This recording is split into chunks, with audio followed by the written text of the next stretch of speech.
morning. There's a lot going on. We're still in a flash flood warning. To catch you up with what happened overnight, clashing over national security, What's happening today, tensions in the Middle East. what people are talking about, the worries on Wall Street, Fast, straightforward. with some fun in between. Catching up on sleep during the weekend could be good for your heart. Non-alcoholic bars are popping up in a growing number of cities. That's the spirit.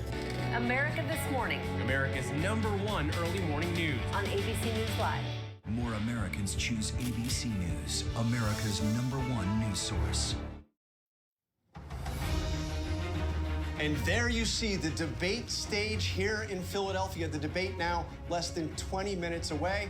And we are joined on behalf of the Trump campaign by Arkansas Senator Tom Cotton. Senator Cotton, thanks a lot for being. We only have a couple minutes. This debate's about to get underway. But I wanted to ask you, which Donald Trump do you think is going to show up tonight? You know him well. Is it going to be the Donald Trump that is going to be making personal attacks, insulting Kamala Harris, or is it going to be the Donald Trump that's going to focus on his issues? John, I think you're going to see the Donald Trump who's president for 4 years, who has a clear record. This campaign is unusual. We don't have a candidate running for office for the first time. The American people remember what it was like under President Trump. We had stable prices, rising wages, a secure border, and peaceful, stable relations around the world. Under Kamala Harris and Joe Biden, we've had record high inflation. We've had a wide open border. We've had war breaking out everywhere. The American people are going to remember after tonight that times were good under Donald Trump, and they want another 4 years of President Trump back in the White House. And we noticed he was spending a lot of time looking at the angles, studying the debate stage. He does know the television of this as well. Well, he does, but I think the style and the debate stage and the lighting and all that is going to be secondary in the minds of most voters, especially those trying to make up their minds to what they hear from the two candidates about their record. People remember that with Donald Trump, they had good times, they had rising wages, they had stable prices, we had peace and stability. And with Kamala Harris, a dangerous San Francisco liberal, and Joe Biden in the White House, we've had none of that. So I think it's going to be a clear contrast between President Trump and Kamala Harris tonight, and the American people, starting tonight and over the next 8 weeks, are going to make the decision that they want President Trump back in the White House. All right, there's Senator Cotton with one side of this debate, very sharply worded. Mary, the other side. For the other side now, Pennsylvania Governor Josh Shapiro joins us, of course, a key surrogate for the Harris campaign. You heard Senator Cotton there. He says that voters know who Donald Trump is. You've seen the polling. A large slice of voters say they simply don't know enough about the vice president. Is this her last best chance to reach out to those critical voters, show them who she really is, what she stands for? Look, I'm not sure what world Senator Cotton was living in, but when Donald Trump was in charge, the only thing we had more of in this country was more chaos. And I think under Kamala Harris, you're going to see someone who's compassionate, who cares deeply about the welfare of all Americans, no matter what they look like, where they come from, who they love, who they pray to.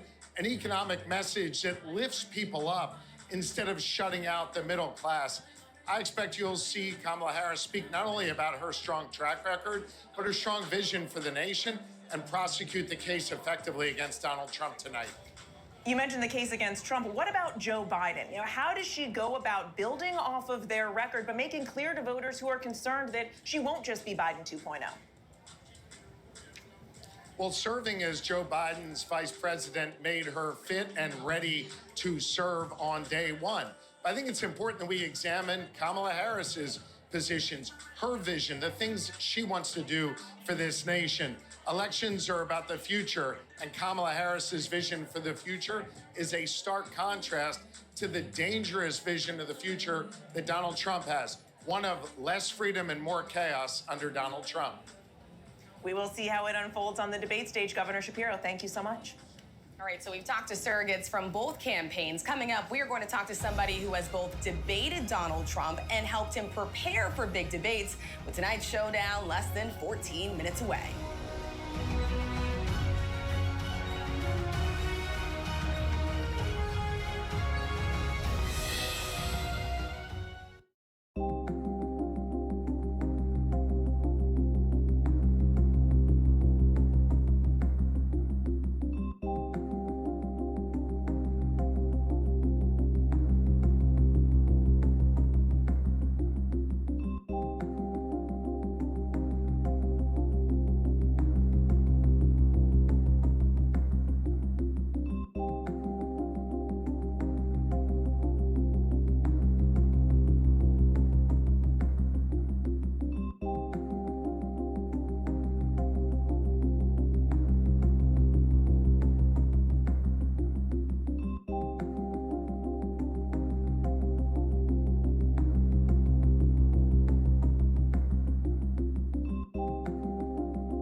Americans choose ABC News, America's #1 news source. Here's to Good Mornings in America. Mornings that inspire, filled with hope, kindness, joyous surprises, and so much fun. Start your day with Good Morning America's Ray of Sunshine, highlighting the best of America. Get ready to smile and put the good into your morning, America. You know what will make the morning better? A little ray of sunshine. Reporting from the 2024 Democratic National Convention in Chicago, I'm Kira Phillips. Wherever the story is, we'll take you there. You're streaming ABC News Live. Welcome back. If you're just joining us, I'm Martha Raddatz. We're live from Philadelphia at the National Constitution Center, the site of tonight's debate, now about 10 minutes away. And I'm Jonathan Carl here with Mary Bruce and Rachel Scott. The candidates are just off the stage, ready to walk out. They are in their hold rooms, just minutes from making that walk. Martha, you have been backstage at this moment. What's it like? Well, it's stressful, but it's also that time you just say, this is go time. You get in your zone. I'm sure the nominees, the candidates right now are thinking the same thing. They've studied. They're going to go out, open the curtain. All right, well then let's bring somebody in who has been there both debating Donald Trump and helping him prepare for general election debates, the former governor of New Jersey, Chris Christie. So Chris, you've helped prepare Trump for this moment several times. He says he doesn't prepare, but he actually does. Bring us into that room right now. What's going on with Donald Trump?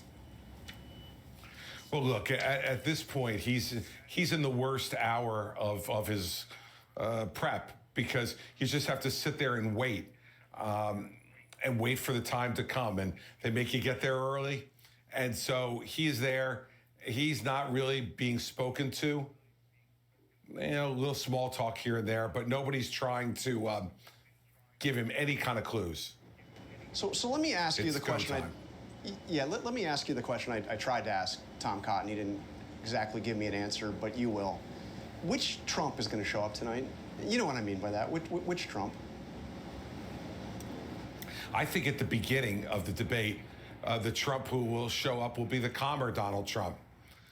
He knows inherently after the 2020 first debate against Joe Biden that the other Donald Trump is not the one that's a winning formula. The question's going to be, will he be able to continue to maintain that approach through questioning by David and Lindsay and through any comments that Vice President Harris makes in his direction?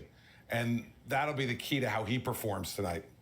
And you and I were talking, you helped prepare him for those 2016 debates against Hillary Clinton. He told you that he had respect for Hillary Clinton, that Hillary Clinton was smart as you were preparing. What about Kamala Harris? We hear not the same. Well, certainly he's not saying that publicly in any way. And I can tell you that in 2016, he would regularly say during the many debate prep sessions that we had with him that Hillary Clinton was smart, that she was a good debater, that she was not to be taken lightly. And I don't think there was ever a moment in 2016 where he took her lightly. I do think he took Joe Biden lightly in 2020. And clearly during the prep sessions that I had with him, it was very, very difficult to get him to focus on what Joe Biden might or might not do in that first debate. And I think his performance in part reflected that. So the question's going to be, is what he's saying publicly what he really believes? We know that often with Donald Trump, that's performance. But I will tell you that in his 2016 prep, he was serious about getting ready for Hillary Clinton. In his 2020 debate prep, he was completely unserious about getting ready for Joe Biden. I think performances in both those debates reflected that approach. All right, Chris Christie, you'll be watching with us. Martha? And we have about 6 minutes left before the debate, so let's bring in Donna Brazil, formerly of the DNC, and Reince Priebus, the RNC. Welcome to both of you. And Donna, let's start with you. You have said that Kamala Harris has to own the future, but she also has to own the past. So how does she do this? It's quite easy. Because I do believe that in talking about the future, you draw from your past. You draw from your past experiences. She draws from how she was raised, the values that was instilled in her as a young lady. Look, she is steady on her feet, still in her resolve, and tonight she should talk to the American people, sit in their living rooms, go to their kitchen table and say, look, I have some ideas that I want to share with you. There's so much that we have done together over the last 4 years, but here's what I think we can do together over the next 4 years. Be positive in her approach and really remind the American people that we don't want to go back to the chaos and the confusion, the disaster that made, of course, the American people go out in droves in 2020 to fire the former president. Say, I want to be a president that lead all Americans. I want to keep us strong and secure, and here's the plan that I want to share with you tonight. And Donna, I of course meant Biden. She has to own up to the Biden administration's any mistakes they made too, and Donald Trump is going to go after her on that. You know, Martha, they made mistakes. Donald Trump and Mr. Pence made mistakes. But you know what? If we focus on our mistakes, we won't focus on all of the good things that we can do together as Americans. I do believe there's something to say about people who are now able to work. The people who can buy their insulin without paying over $1,000, $35. There's so much good that she can talk about from the visits that she's made to small towns across this country, large cities across the country. Bring us together. The American people want to be led into the future, not dragged back to another era. And Reince, I want your thoughts on, you've also prepped Donald Trump for debates back in 2016, I believe. What Donald Trump do you think we'll see tonight? Can he be disciplined about talking about policies and what kind of president he will be? Well, he certainly can be. I mean, the reality is Donald Trump doesn't have a lot to lose tonight. I mean, his support has always been almost unmovable. So the second piece is the honeymoon, I think, is over for Kamala Harris. And you all kind of touched on it with Donna. Kamala Harris has to answer for the state of the economy that she took a role in the Biden administration, the border, you know, her past positions on decriminalizing the border, decriminalizing certain drugs, what her role was in Afghanistan. So really, the spotlight is on Kamala Harris tonight because she played a role in the Biden administration. She wants to act like she's not an incumbent. So this is where the focus is going to be. And she's got a lot to answer for tonight. And I think that's where Donald Trump's focus will be and where it actually should be tonight. Well, one of the things he wants to do is have female voters look at him. How does he attract female voters after saying things about Kamala Harris? And we'll see how he pronounces that tonight. Things he said about Kamala Harris, that she's dumb as a rock. That's not really going to attract female voters, is it? Yeah, no, it won't. But I also think that just like he did in the first debate against Joe Biden, I think the formula here is to constantly tie Kamala Harris to the Biden administration, which is where Trump is winning against her on the economy, inflation, and all these other problems that we're having, and then sit back and let her talk. Let her explain herself, her past positions, current positions. How does she feel about how Biden has done on the economy? How does she feel about the border? Well, then turn it over and let her talk. Okay, thanks so much for joining us tonight, Donna and Reince. We're all staying tuned. Can't wait. And I have to say, as we are just less than 2 minutes away, this is such an extraordinary moment, and especially, Rachel, when you consider that these two people that have been the center of our lives for the last 2 months have never met each other. Have never even met each other. And Harris said, if you got something to say it to my face. The question tonight, does Donald Trump actually go there? He's questioned her racial identity, he's questioned her intelligence as well, or does he stick to the issues? Look, this is the largest audience they're likely going to have in this race. It will be interesting to see if Harris can make clear the stark choice before voters. And where does she decide to land her punches? She can punch hard. Can she do that while rising above the needling coming her way? But first and foremost, are we going to see a handshake when the two of them meet for the first time? We didn't back in 2016 when I did that debate. We'll stand by to see that tonight. But the first time, side to side, together. And I have my doubts that we're going to see that handshake, but what you are going to see is a spirited debate and perhaps the most consequential general election debate we have ever seen, because almost certainly going to be the last one. So with the stakes so high, the presidential debate just moments away, We have the entire news division keeping an eye on everything. We are going to be fact-checking on our live blog. It's all going to be happening right here. The debate now just 10 seconds away, and we will be back with our post-game show as soon as it's over. We are going to toss it right now to David Muir and Lindsay Davis. Tonight, the high-stakes showdown here in Philadelphia between Vice President Kamala Harris and former President Donald Trump. Their first face-to-face meeting in this presidential election, their first face-to-face meeting ever. A historic race for president upended just weeks ago. President Biden withdrawing after his last debate. Donald Trump now up against a new opponent. The candidates separated by the smallest of margins, essentially tied in the polls nationally and in the key battlegrounds, including right here in Pennsylvania, all still very much in play. The ABC News presidential debate starts right now. This is an ABC News special. The most consequential moment of this campaign. Kamala Harris. Together, we will chart a new way forward. Donald Trump. We will soon be a great nation again. Face to face. Historic. The ABC News presidential debate. Here now, David Muir and Lindsay Davis. Good evening, I'm David Muir, and thank you for joining us for tonight's ABC News presidential debate. We want to welcome viewers watching on ABC and around the world tonight.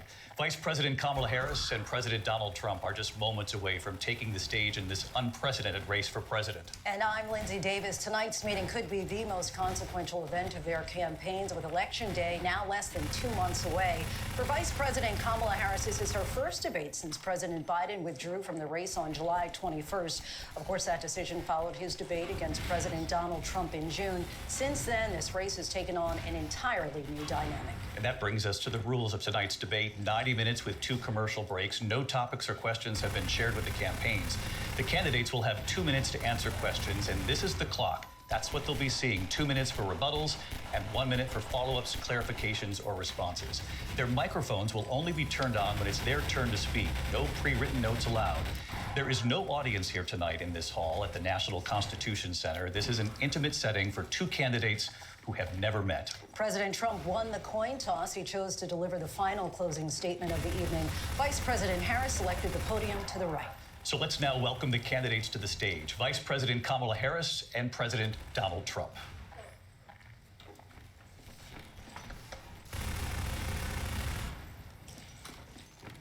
Kamala Harris.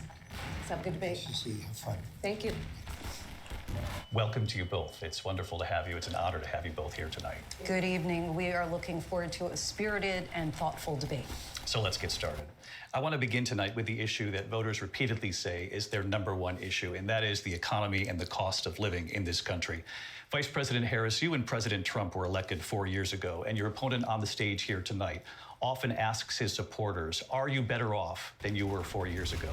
When it comes to the economy, do you believe Americans are better off than they were 4 years ago? So I was raised as a middle-class kid, and I am actually the only person on this stage who has a plan that is about lifting up the middle class and working people of America. I believe in the ambition, the aspirations, the dreams of the American people. And that is why I imagine and have actually a plan to build what I call an opportunity economy. Because here's the thing. We know that we have a shortage of homes and housing, and the cost of housing is too expensive for far too many people. We know that young families need support to raise their children, and I intend on extending a tax cut for those families of $6,000, which is the largest child tax credit that we have given in a long time, so that those young families can afford to buy a crib, buy a car seat, buy clothes for their children. My passion, one of them, is small businesses. My mother raised my sister and me, but there was a woman who helped raise us. We call her our second mother. She was a small business owner. I love our small businesses. My plan is to give a $50,000 tax deduction to start up small businesses, knowing they are part of the backbone of America's economy. My opponent, on the other hand, his plan is to do what he has done before. which is to provide a tax cut for billionaires and big corporations, which will result in $5 trillion to America's deficit. My opponent has a plan that I call the Trump's sales tax, which would be a 20% tax on everyday goods that you rely on to get through the month. Economists have said that that Trump sales tax would actually result for middle-class families in about $4,000 more a year because of his policies and his ideas about what should be the backs of middle-class people paying for tax cuts for billionaires. President Trump, I'll give you 2 minutes. First of all, I have no sales tax. That's an incorrect statement. She knows that. We're doing tariffs on other countries. Other countries are going to finally, after 75 years, pay us back for all that we've done for the world. And the tariff will be substantial in some cases. I took in billions and billions of dollars, as you know, from China. In fact, they never took the tariff off because there was so much money they can't. It would totally destroy everything that they've set out to do.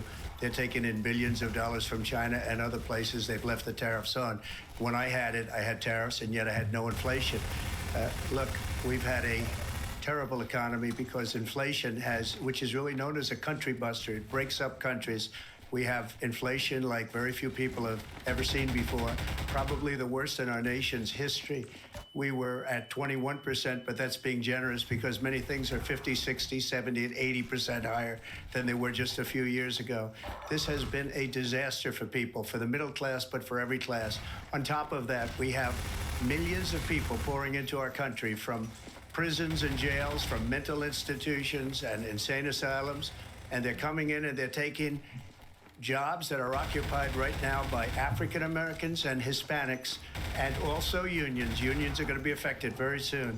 And you see what's happening. You see what's happening with towns throughout the United States. You look at Springfield, Ohio. You look at Aurora in Colorado. They are taking over the towns. They're taking over buildings. They're going in violently. These are the people that Xi and Biden led into our country, and they're destroying our country. They're dangerous. They're at the highest level of criminality, and we have to get them out. We have to get them out fast. I created one of the greatest economies in the history of our country. I'll do it again and even better. We are going to get to immigration and border security during this debate, but I would like to let Vice President Harris respond on the economy here. Well, I would love to. Let's talk about what Donald Trump left us. Donald Trump left us the worst unemployment since the Great Depression. Donald Trump left us the worst public health epidemic in a century. Donald Trump left us the worst attack on our democracy since the Civil War. And what we have done is clean up Donald Trump's mess.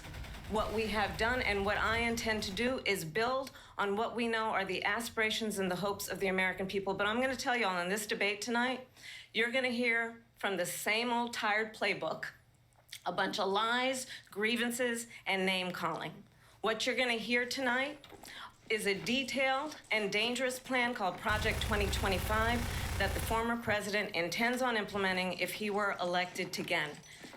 I believe very strongly that the American people want a president who understands the importance of bringing us together, knowing we have so much more in common than what separates us. And I pledge to you to be a president for all Americans. President Trump will give you a minute here to respond. Number one, I have nothing to do, as you know, and as she knows better than anyone, I have nothing to do with Project 2025. That's out there. I haven't read it. I don't want to read it purposely. I'm not going to read it. This was a group of people that got together. They came up with some ideas, I guess some good, some bad, but it makes no difference. I have nothing to do. Everybody knows I'm an open book. Everybody knows what I'm going to do. Cut taxes very substantially and create a great economy like I did before. We had the greatest economy. We got hit with a pandemic. And the pandemic was not since 1917, where 100 million people died, has there been anything like it. We did a phenomenal job with the pandemic. We handed them over a country where the economy and where the stock market was higher than it was before the pandemic came in. Nobody's ever seen anything like it. We made ventilators for the entire world. We got gowns, we got masks, we did things that nobody thought possible. And people give me credit for rebuilding the military. They give me credit for a lot of things, but not enough credit for the great job we did with the pandemic. But the only jobs they got were bounce back jobs. These were jobs bounced back, and it bounced back, and it went to their benefit. But I was the one that created them. They know it, and so does everybody else. Vice President Harris, I'll let you respond. So, Donald Trump has no plan for you. And when you look at his economic plan, it's all about tax breaks for the richest people. I am offering what I describe as an opportunity economy, and the best economists in our country, if not the world, have reviewed our relative plans for the future of America. What Goldman Sachs has said is that Donald Trump's plan would make the economy worse, mine would strengthen the economy. What the Wharton School has said is Donald Trump's plan would actually explode the deficit. 16 Nobel laureates have described his economic plan as something that would increase inflation and by the middle of next year would invite a recession. You just have to look at where we are and where we stand on the issues. And I'd invite you to know that Donald Trump actually has no plan for you because he is more interested in defending himself than he is in looking out for you. I went to the Wharton School of Finance, and many of those professors, the top professors, think my plan is a brilliant plan. It's a great plan. It's a plan that's going to bring up our worth, our value as a country. It's going to make people want to be able to go and work and create jobs and create a lot of good, solid money for our country. And just to finish off, she doesn't have a plan. She copied Biden's plan, and it's like 4 sentences, like run, spot, run. 4 sentences that are just, oh, we'll try and lower taxes. She doesn't have a plan. Take a look at her plan. She doesn't have a plan. Mr. President, I do want to drill down on something you both brought up. The Vice President brought up your tariffs. You responded, and let's drill down on this, because your plan is what she calls is essentially a national sales tax. Your proposal calls for tariffs, as you pointed out here, on foreign imports across the board. You recently said that you might double your plan, imposing tariffs up to 20% on goods coming into this country. As you know, many economists say that with tariffs at that level, costs are then passed on to the consumer. Vice President Harris has argued it'll mean higher prices on gas, food, clothing, medication, arguing it costs the typical family nearly $4,000 a year. Do you believe Americans can afford higher prices because of tariffs? They're not going to have higher prices. What's going to have, and who's going to have higher prices, is China and all of the countries that have been ripping us off for years. I was the only president ever. China was paying us hundreds of billions of dollars, and so were other countries. And, you know, if she doesn't like them, they should have gone out and they should have immediately cut the tariffs. But those tariffs are there 3.5 years now under their administration. We are going to take in billions of dollars, hundreds of billions of dollars. I had no inflation, virtually no inflation. They had the highest inflation perhaps in the history of our country, because I've never seen a worse period of time. People can't go out and buy cereal or bacon or eggs or anything else. The people of our country are absolutely dying with what they've done. They've destroyed the economy. And all you have to do is look at a poll. The polls say 80 and 85 and even 90% that the Trump economy was great, that their economy was terrible. Vice President Harris, I do want to ask for your response, and you heard what the president said there, because the Biden administration did keep a number of the Trump tariffs in place. So how do you respond? Well, let's be clear that the Trump administration resulted in a trade deficit, one of the highest we've ever seen in the history of America. He invited trade wars.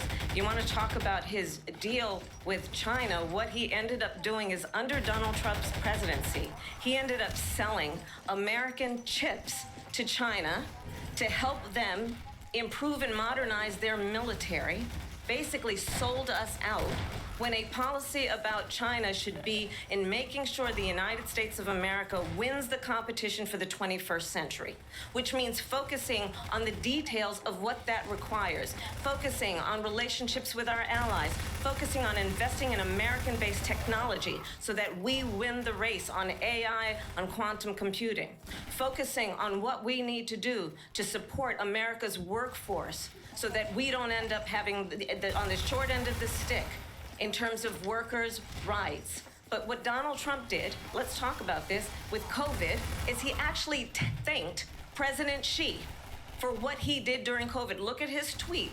Thank you, President Xi, exclamation point, when we know that Xi was responsible for lacking and not giving us transparency about the origins of COVID.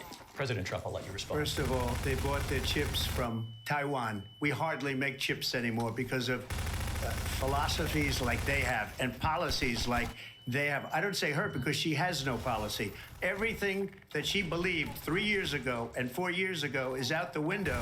She's going to my philosophy now. In fact, I was going to send her a MAGA hat. She's gone to my philosophy. But if she ever got elected, she'd change it. And it will be the end of our country. She's a Marxist. Everybody knows she's a Marxist. Her father's a Marxist professor in economics, and he taught her well. But when you look at what she's done to our country, and when you look at these millions and millions of people that are pouring into our country monthly, where it's, I believe, 21 million people, not the 15 that people say, and I think it's a lot higher than the 21.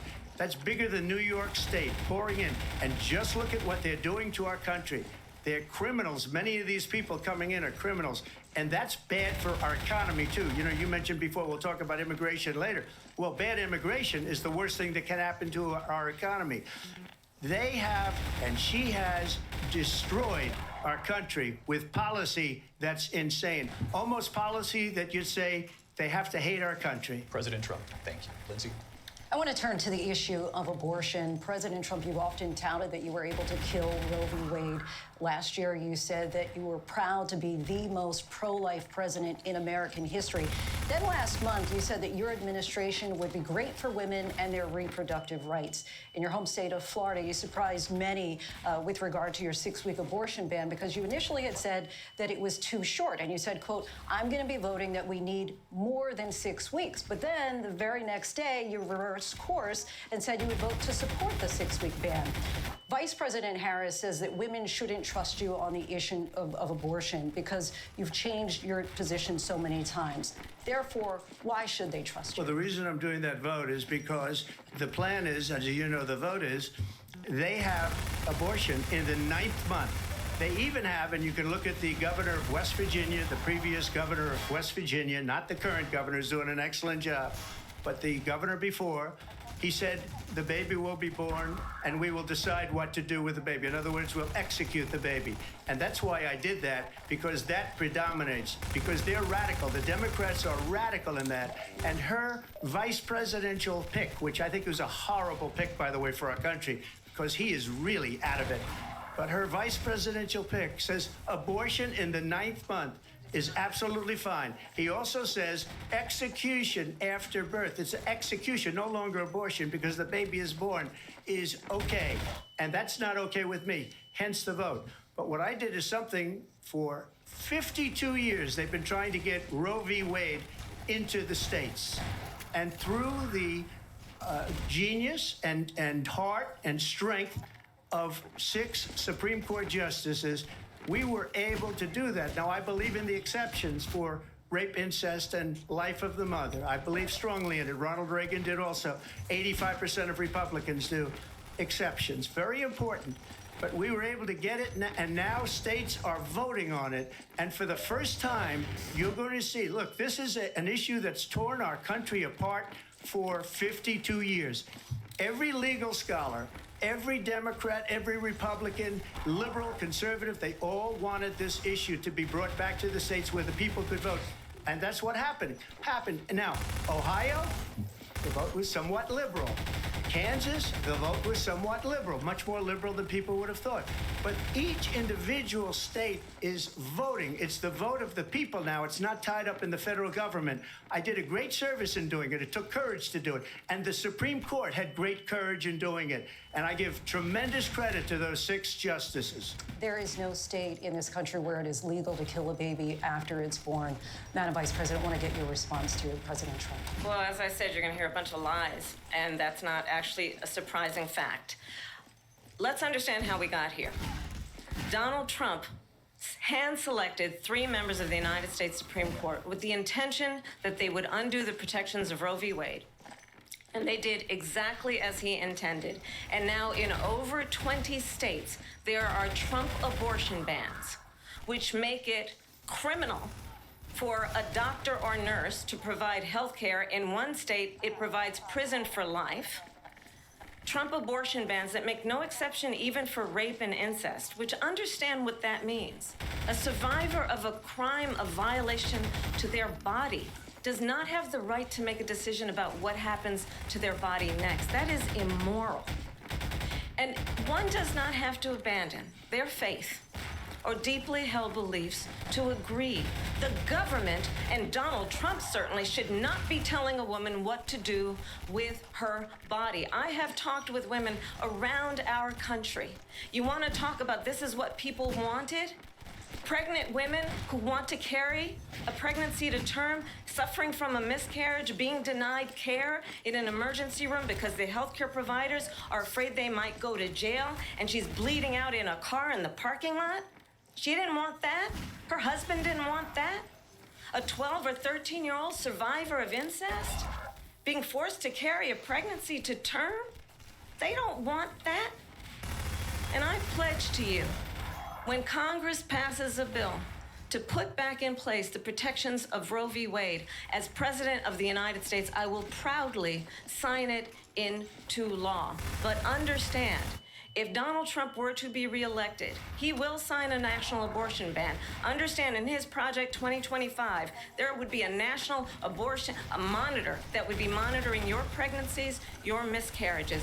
I think the American people believe that certain freedoms, in particular the freedom to make decisions about one's own body, should not be made by the government. Thank you, Vice President Harris. Well, there she goes again. It's a lie. I'm not signing a ban, and there's no reason to sign a ban because we've gotten what everybody wanted. Democrats, Republicans, and everybody else, and every legal scholar wanted it to be brought back into the states, and the states are voting. And it may take a little time, but for 52 years, this issue has torn our country apart, and they've wanted it back in the states. And I did something that nobody thought was possible. The states are now voting. What she says is an absolute lie. And as far as the abortion ban, no, I'm not in favor of abortion ban, but it doesn't matter because this issue has now been taken over by the states. Would you veto a national abortion ban if it came to your desk? Well, I won't have to because, again, two things. Number one, she said she'll go back to Congress. She'll never get the vote. It's impossible for her to get the vote, especially now with the 50-50 and essentially 50-50 in both Senate and the House. She's not going to get the vote. She can't get the vote. She won't even come close to it. So it's just talk. You know what it reminds me of? When they said they're going to get student loans terminated, and it ended up being a total catastrophe.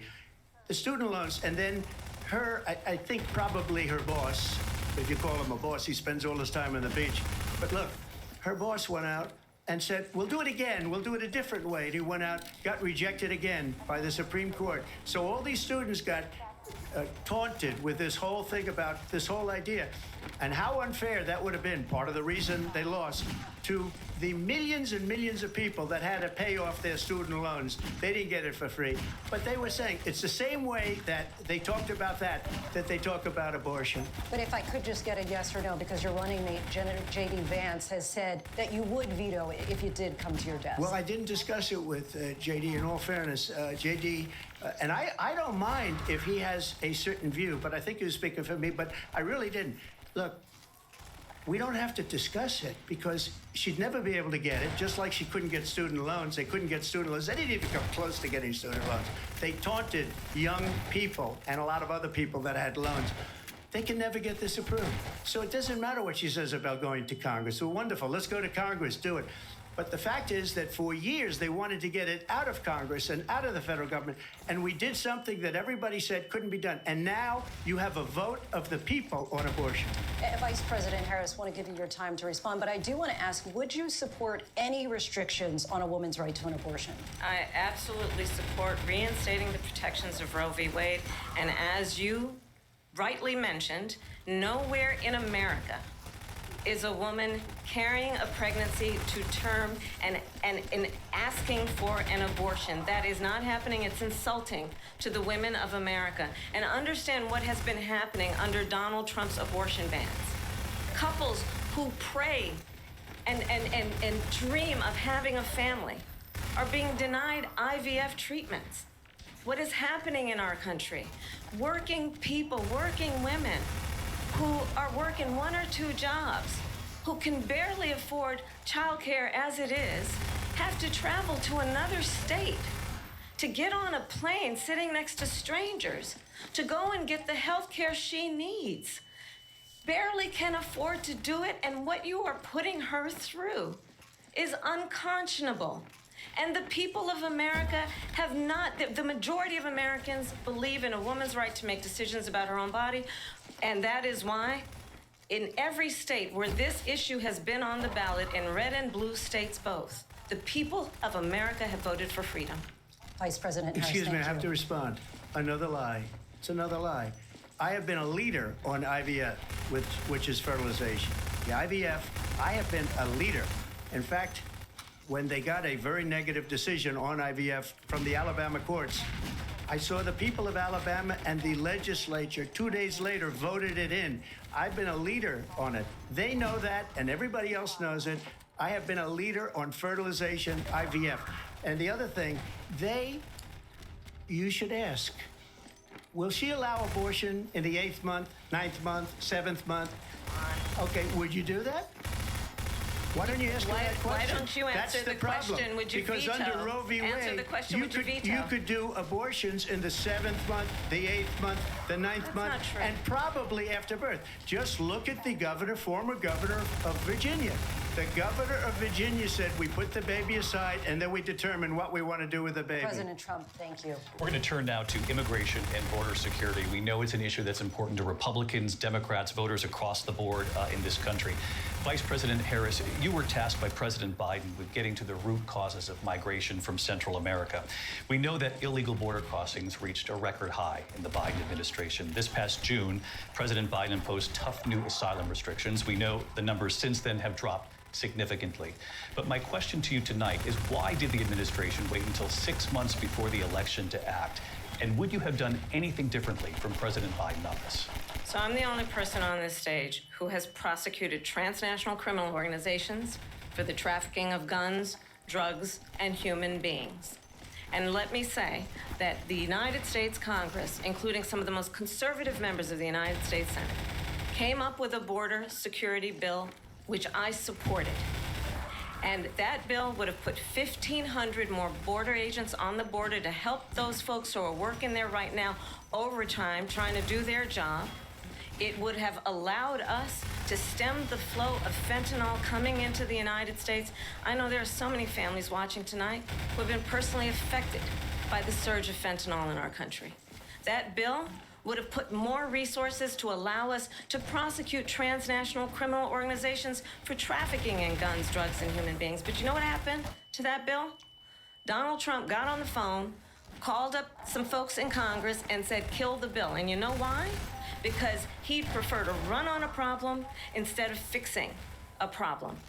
And understand, this comes at a time where the people of our country actually need a leader who engages in solutions, who actually addresses the problems at hand. But what we have in the former president is someone who would prefer to run on a problem instead of fixing a problem. And I'll tell you something, he's going to talk about immigration a lot tonight, even when it's not the subject that is being raised. And I'm going to actually do something really unusual, and I'm going to invite you to attend one of Donald Trump's rallies, because it's a really interesting thing to watch.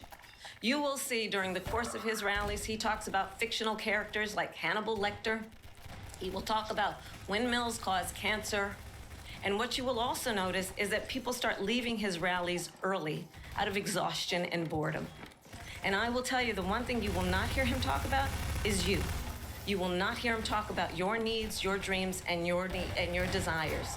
And I'll tell you, I believe you deserve a president who actually puts you first, and I pledge to you that I will. Vice President Harris, thank you. President Trump, on that point, I want to get your response. Well, I would like to respond. Let me just ask, though, why did you try to kill that bill, and successfully so? That would have put thousands of additional agents and officers on the border. First, let me respond as to the Please. rallies. She said people start leaving. People don't go to her rallies. There's no reason to go. And the people that do go, she's bussing them in and paying them to be there. and then showing them in a different light. So she can't talk about that. People don't leave my rallies. We have the biggest rallies, the most incredible rallies in the history of politics. That's because people want to take their country back. Our country is being lost. We're a failing nation. And it happened 3.5 years ago. And what's going on here, you're going to end up in World War III, just to go into another subject. What they have done to our country by allowing these millions and millions of people to come into our country, and look at what's happening to the towns all over the United States. And a lot of towns don't want to talk. It's not going to be Aurora or Springfield.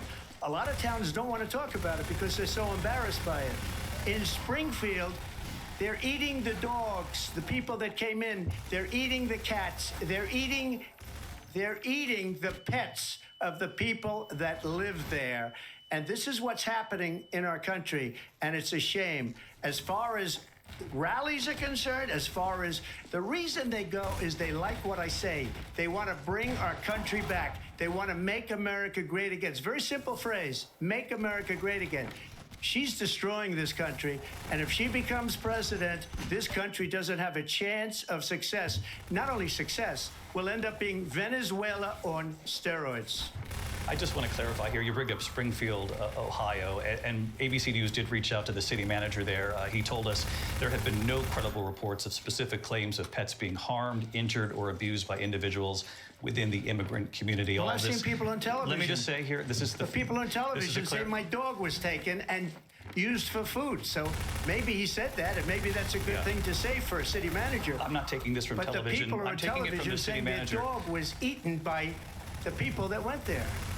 Again, Springfield city manager says there's no evidence of that. Vice President Harris, I'll let you respond to the rest of what you've heard. You talk about extreme. This is, I think, one of the reasons why in this election, I actually have the endorsement of 200 Republicans who have formally worked with President Bush, Mitt Romney, and John McCain, including the endorsement of former Vice President Dick Cheney and Congress member Liz Cheney.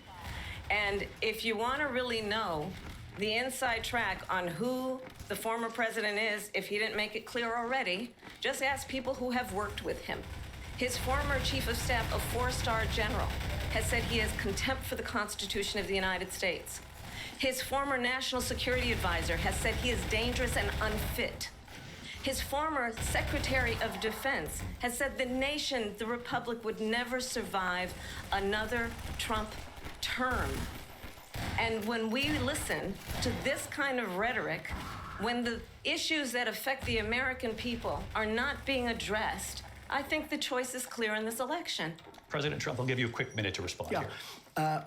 Thank you, because when I hear that, see, I'm a different kind of a person. I fired most of those people. Not so graciously. They did bad things or a bad job. I fired them. They never fired one person. They didn't fire anybody having to do with Afghanistan and the Taliban and the 13 people whose were just killed, viciously and violently killed. And I got to know the parents and the family. They didn't fire. They should have fired all those generals, all those top people, because that was one of the most incompetently handled situations anybody has ever seen. So when somebody does a bad job, I fire him. And you take a guy like Esper. He was no good. I fired him. So he writes a book. Another one writes a book. Because with me, they can write books. With nobody else can they. But they have done such a poor job, and they never fire anybody. Look at the economy. Look at the inflation. They didn't fire any of their economists. They have the same people. That's a good way not to have books written about you. But just to finish, I got more votes than any Republican in history by far. In fact, I got more votes than any president, sitting president in history by far. Let me continue on immigration. It was what you wanted to talk about earlier, so let's get back to your deportation proposal that the vice president has reacted to as well. President Trump, you call this the largest domestic deportation operation in the history of our country. You say you would use the National Guard. You say if things get out of control, you'd have no problem using the U.S. military. Police, yes. You also said you would use local police. How would you deport 11 million undocumented immigrants? I know you believe that number is much higher. Take us through this. What does this look like? Will authorities be going door to door in this country? Yeah. It is much higher because of them.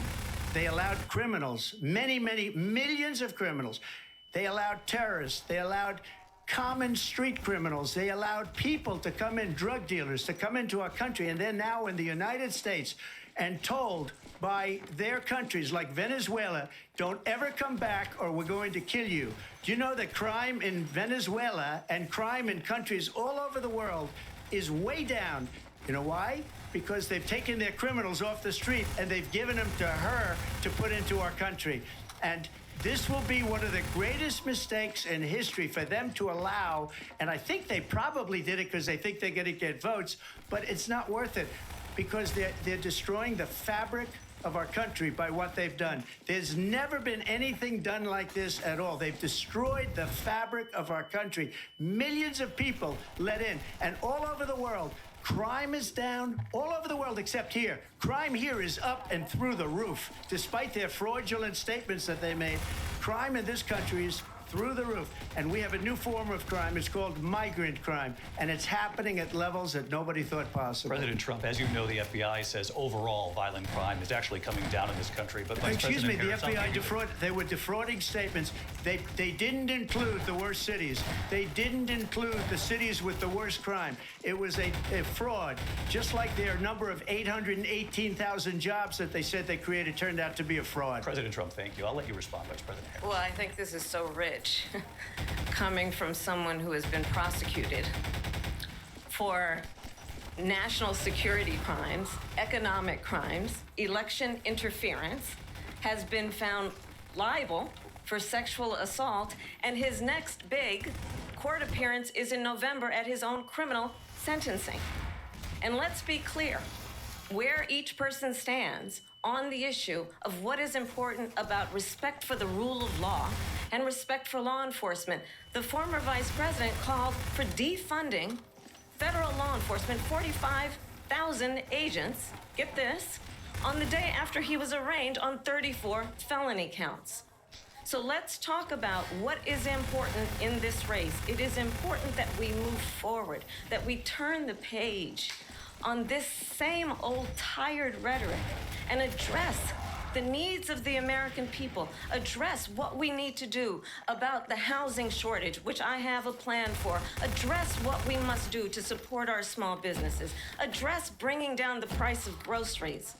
But frankly, the American people are exhausted with this same old tired playbook. Vice President Harris, thank you. Excuse me. Every one of those cases was started by them against their political opponent. And I'm winning most of them, and I will win the rest on appeal. And you saw that with the decision that came down just recently from the Supreme Court. I'm winning most of them.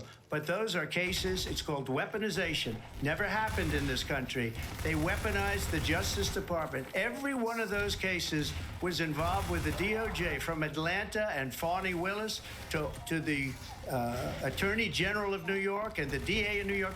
Every one of those cases.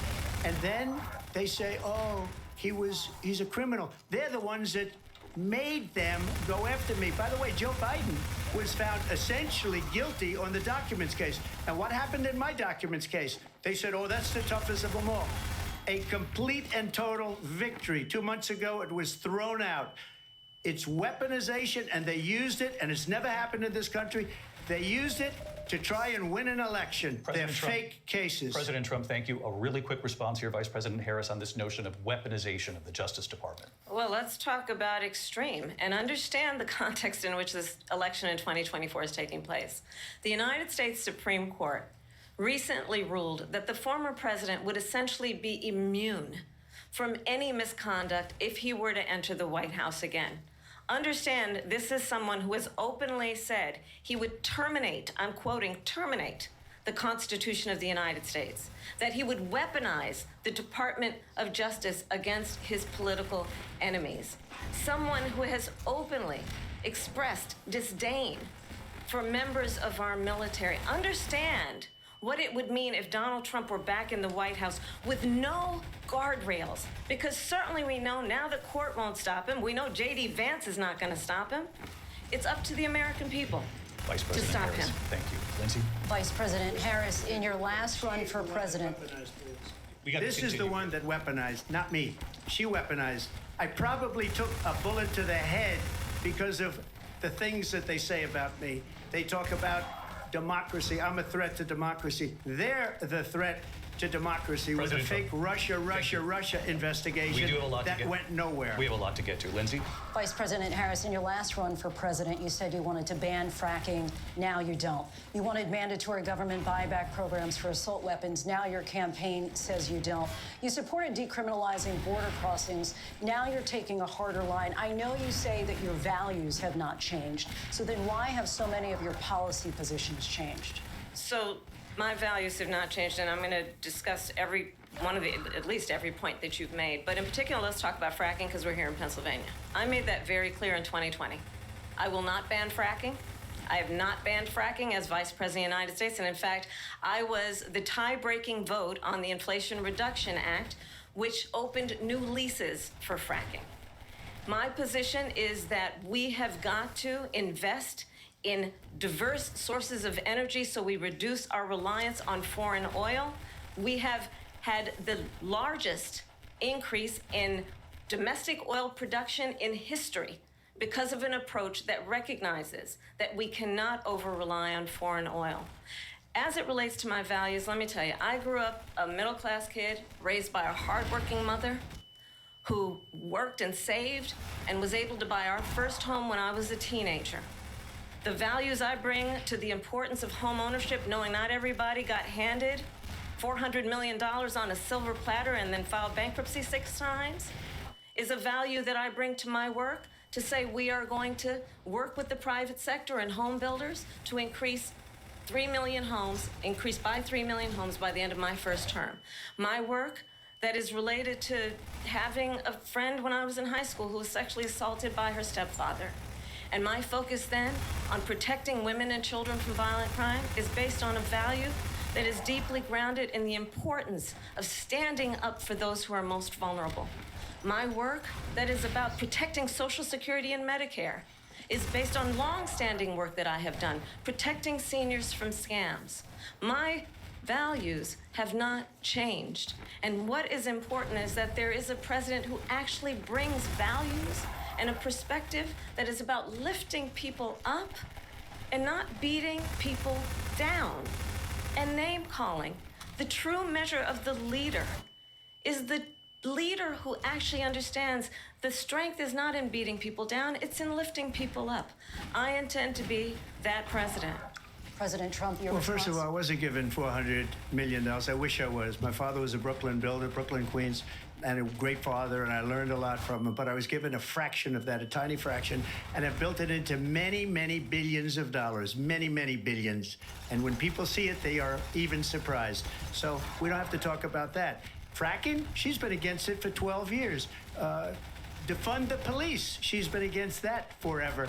She gave all that stuff up very wrongly, very horribly, and everybody's laughing at it, okay? They're all laughing at it. She gave up at least 12 and probably 14 or 15 different policies. Like, she was big on defund the police. In Minnesota, she went out, wait a minute, I'm talking now, if you don't mind, please. Does that sound familiar? She went out in Minnesota and wanted to let criminals that killed people, that burned down Minneapolis, she went out and raised money to get them out of jail. She did things that nobody would ever think of. Now she wants to do transgender operations on illegal aliens that are in prison. This is a radical left liberal that would do this. She wants to confiscate your guns, and she will never allow fracking in Pennsylvania. If she won the election, fracking in Pennsylvania will end on day one. Just to finish one thing, so important in my opinion. So I got the oil business going like nobody has ever done before. When they took over, they got rid of it, started getting rid of it, and the prices were going up the roof. They immediately let these guys go to where they were. I would have been 5 times, 4 times, 5 times higher, because you're talking about 3.5 years ago. They got it up to where I was because they had no choice, because the prices of energy were quadrupling and doubling. You saw what happened to gasoline.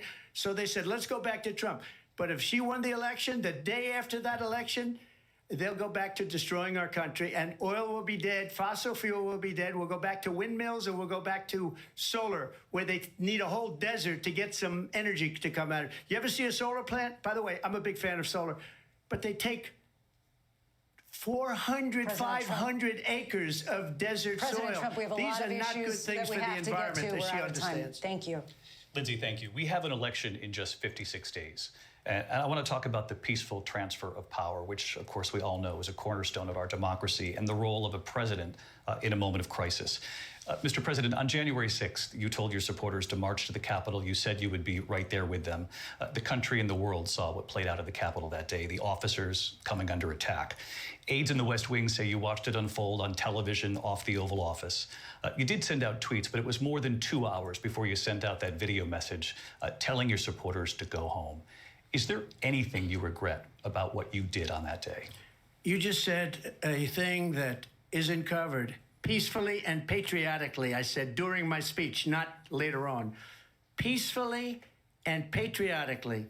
And nobody on the other side was killed. Ashley Babbitt was shot by an out-of-control police officer that should have never, ever shot her. It's a disgrace. But we didn't do this group of people that have been treated so badly. I ask, what about all the people that are pouring into our country and killing people that she allowed to pour in? She was the border czar, remember that. She was the border czar. She doesn't want to be called the border czar because she's embarrassed by the border. In fact, she said at the beginning, oh, I'm surprised you're not talking about the border yet. That's because she knows what a bad job they've done. What about those people? When are they going to be prosecuted? When are these people from countries all over the world, not just South America? They're coming in from all over the world, David, all over the world. And crime rates are down all over the world because of it. But let me just when ask are those, David, when are those people going to be prosecuted? When are the people that burned down Minneapolis going to be prosecuted? Or in Seattle? They went into Seattle. They took over a big percentage of the city of Seattle. When are those people going to be prosecuted? But let me just ask you. You might ask her that question. You were the president. You were watching it unfold on television. It's a very simple question as we move forward toward another election. Is there anything you regret about what you did on that day? Yes or no? I had nothing to do with that other than they asked me to make a speech. I showed up for a speech. I said, I think it's going to be big. I went to Nancy Pelosi and the mayor of Washington, D.C., and the mayor put it back in writing, as you know. I said, you know, this is going to be a very big rally or whatever you want to call it. And again, it wasn't done by me. It was done by others. I said, I'd like to give you 10,000 National Guard or soldiers. They rejected me. Nancy Pelosi rejected me. It was just 2 weeks ago. Her daughter has a tape of her saying she is fully responsible for what happened. They want to get rid of that tape. It would have never happened if Nancy Pelosi and the mayor of Washington did their jobs. I wasn't responsible for security. Nancy Pelosi was responsible. She didn't do her job. The question was about you as president, not about former Speaker Pelosi, but I do want Vice President Harris to respond here. I was at the Capitol on January 6th. I was the vice president-elect. I was also an acting senator. I was there. And on that day, the President of the United States incited a violent mob to attack our nation's capital, to desecrate our nation's capital. On that day, 140 law enforcement officers were injured, and some died. And understand, the former president has been indicted and impeached for exactly that reason. But this is not an isolated situation. Let's remember Charlottesville, where there was a mob of people carrying tiki torches, spewing anti-Semitic hate. And what did the president then at the time say? There were fine people on each side. Let's remember that when it came to the Proud Boys, a militia, the president said, the former president said, stand back and stand by. So for everyone watching who remembers what January 6th was, I say, we don't have to go back. Let's not go back. We're not going back. It's time to turn the page. And if that was a bridge too far for you, well, there is a place in our campaign for you to stand for country, to stand for our democracy, to stand for rule of law, and to end the chaos, and to end the approach that is about attacking the foundations of our democracy because you don't like the outcome. And be clear on that point. Donald Trump, the candidate, has said in this election there will be a bloodbath if this and the outcome of this election is not to his liking. Let's turn the page on this. Let's not go back.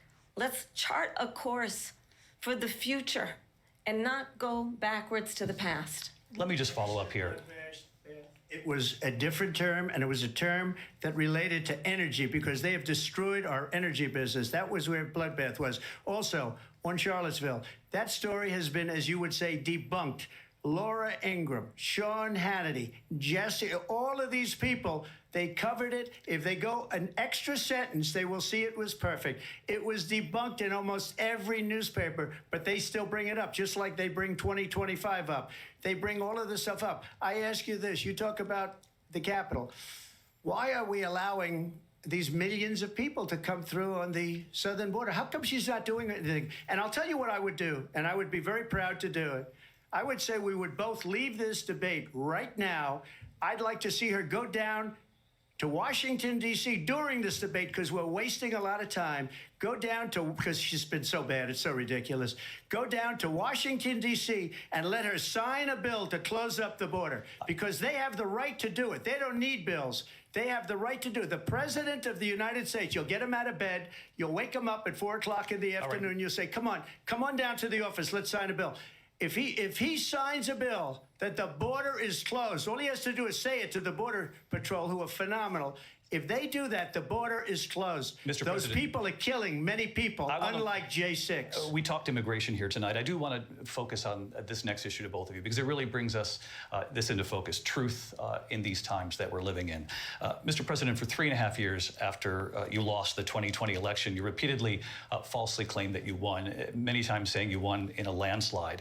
In the past couple of weeks leading up to this debate, you have said, quote, you lost by a whisker, that you, quote, didn't quite make it, that you came up a little bit short.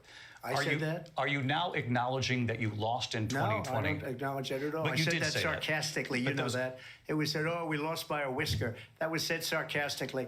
Look, there's so much proof. All you have to do is look at it. And they should have sent it back to the legislatures for approval. I got almost 75 million votes, the most votes any sitting president has ever gotten. I was told if I got 63, which was what I got in 2016, you can't be beaten.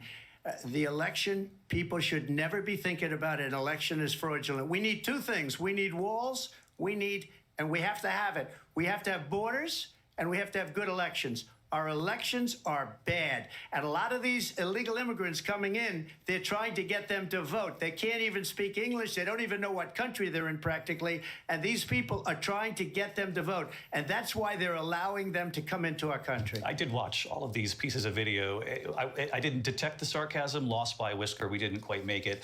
And we should just point out here as clarification, and you know this, you and your allies, 60 cases in front of many judges, many of them Republican. No judge looked at it. And said they there was said no we didn't have standing. Fraud. That's the other thing. They said we didn't have standing, a technicality. Can you imagine a system where a person in an election doesn't have standing? The President of the United States doesn't have standing. That's how we lost. If you look at the facts, and I'd love to have you'll do a special on it. I'll show you Georgia, and I'll show you Wisconsin, and I'll show you Pennsylvania, and I'll show you. We have so many facts and statistics, but you know what? That doesn't matter. Because we have to solve the problem that we have right now. That's old news. And the problem that we have right now is we have a nation in decline, and they have put it into decline. We have a nation that is dying, David. Mr. President, thank you. Vice President Harris, you heard the president there tonight. He said he didn't say that he lost by whiskers. So he still believes he did not lose the election that was won by President Biden and yourself. But I do want to ask you about something that's come up in the last couple of days. This was a post from President Trump about this upcoming election just weeks away. He said, when I win, those people who cheated, and then he lists donors, voters, election officials, he says will be prosecuted to the fullest extent of the law, which will include long-term prison sentences. One of your campaign's top lawyers responded saying, we won't let Donald Trump intimidate us. We won't let him suppress the vote. Is that what you believe he's trying to do here? Donald Trump was fired by 81 million people. So let's be clear about that. And clearly he is having a very difficult time processing that. But we cannot afford to have a president of the United States who attempts, as he did in the past, to upend the will of the voters in a free and fair election. And I'm going to tell you that I have traveled the world as Vice President of the United States, and world leaders are laughing at Donald Trump. I have talked with military leaders, some of whom worked with you, and they say you're a disgrace. And when you then talk in this way in a presidential debate and deny what over and over again are court cases you have lost because you did, in fact, lose that election, it leads one to believe that perhaps we do not have in the candidate to my right the temperament or the ability to not be confused about fact. That's deeply troubling, and the American people deserve better. I'll give you 1 minute to respond, Mr. President. Let me just say about world leaders. Viktor Orban, one of the most respected men, they call him a strong man. He's a tough person, smart. Prime Minister of Hungary. They said, why is the whole world blowing up? 3 years ago, it wasn't. Why is it blowing up? He said, because you need Trump back as president. They were afraid of him. China was afraid, and I don't like to use the word afraid, but I'm just quoting him. China was afraid of him. North Korea was afraid of him. Look at what's going on with North Korea, by the way. He said Russia was afraid of him. I ended the Nord Stream 2 pipeline, and Biden put it back on day one, but he ended the XL pipeline. The XL pipeline in our country, he ended that. But he let the Russians build a pipeline going all over Europe and heading into Germany, the biggest pipeline in the world. Look, Viktor Orban said it. He said the most respected, most feared person is Donald Trump. We had no problems when Trump was president.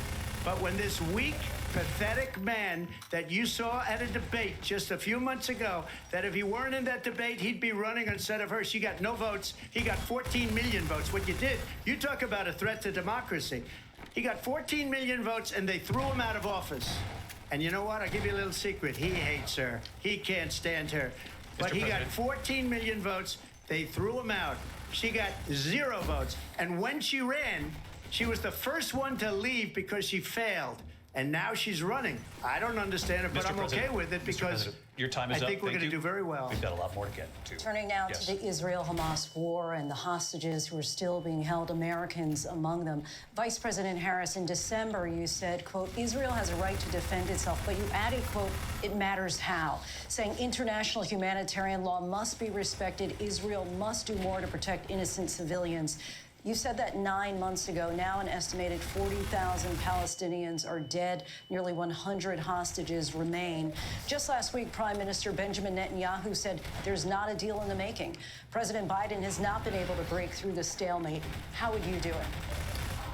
Well, let's understand how we got here. On October 7th, Hamas, a terrorist organization, slaughtered 1,200 Israelis. Many of them young people who were simply attending a concert. Women were horribly raped. And so absolutely, I said then, I say now, Israel has a right to defend itself. We would. And how it does so matters. Because it is also true, far too many innocent Palestinians have been killed. Children, mothers. What we know is that this war must end. It must end immediately, and the way it will end is we need a ceasefire deal and we need the hostages out. And so we will continue to work around the clock on that. Work around the clock, also understanding that we must chart a course for a two-state solution. And in that solution, there must be security for the Israeli people and Israel, and in equal measure for the Palestinians. But the one thing I will assure you always, I will always give Israel the ability to defend itself, in particular as it relates to Iran and any threat that Iran and its proxies pose to Israel. But we must have a two-state solution where we can rebuild Gaza, where the Palestinians have security, self-determination, and the dignity they so rightly deserve.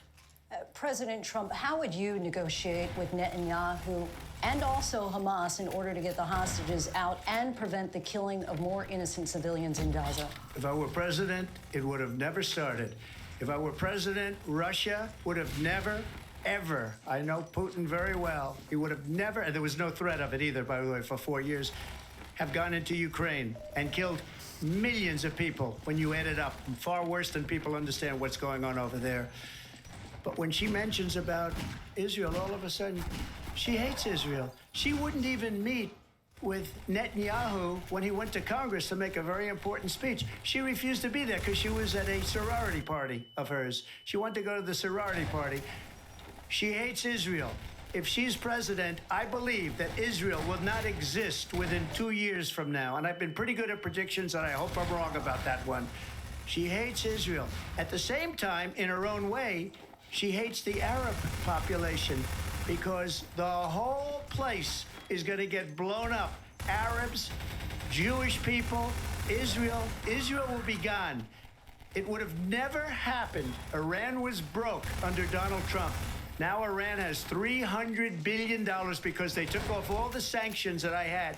Iran had no money for Hamas or Hezbollah or any of the 28 different spheres of terror. And they are spheres of terror, horrible terror. They had no money.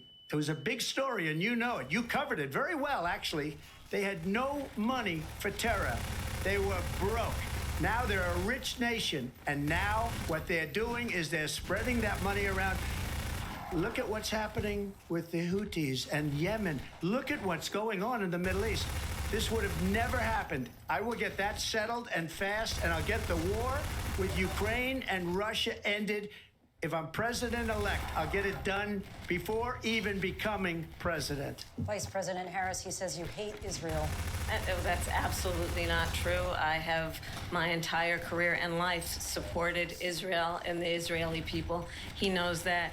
He's trying to, again, divide and distract from the reality, which is it is very well known that Donald Trump is weak and wrong on national security and foreign policy. It is well known that he admires dictators, wants to be a dictator on day one, according to himself.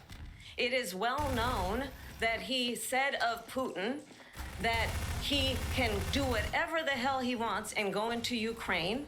It is well known that he said when Russia went into Ukraine, it was brilliant.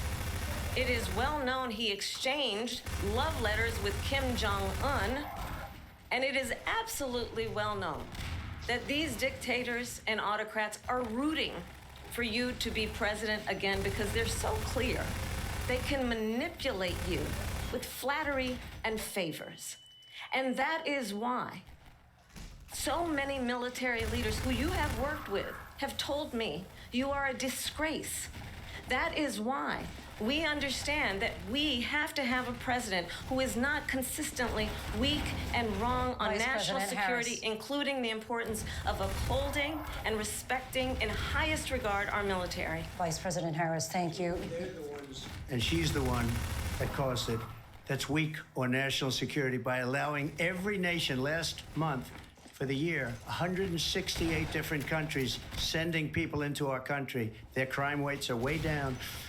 Putin endorsed her last week, said, I hope she wins. And I think he meant it, because what he's gotten away with is absolutely incredible. It wouldn't have happened with me.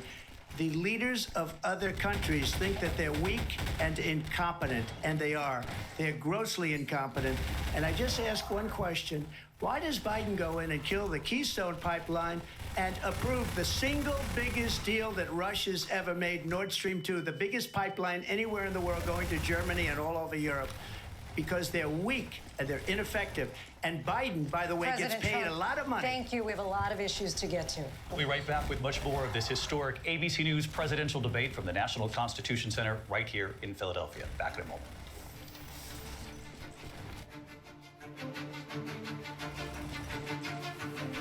The ABC News presidential debate will continue after this.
America.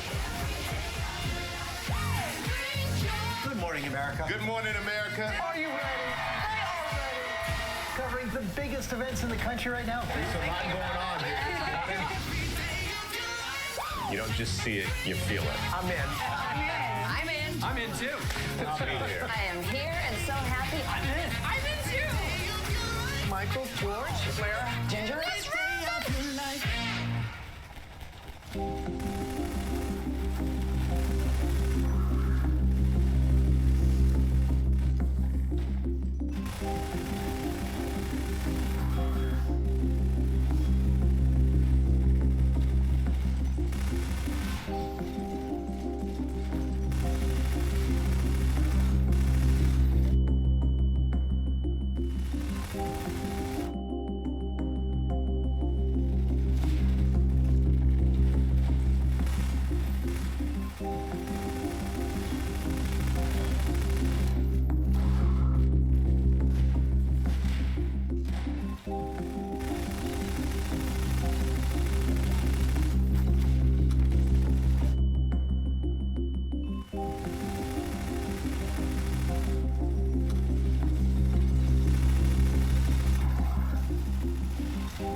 What does it take to be the most watched newscast in America? We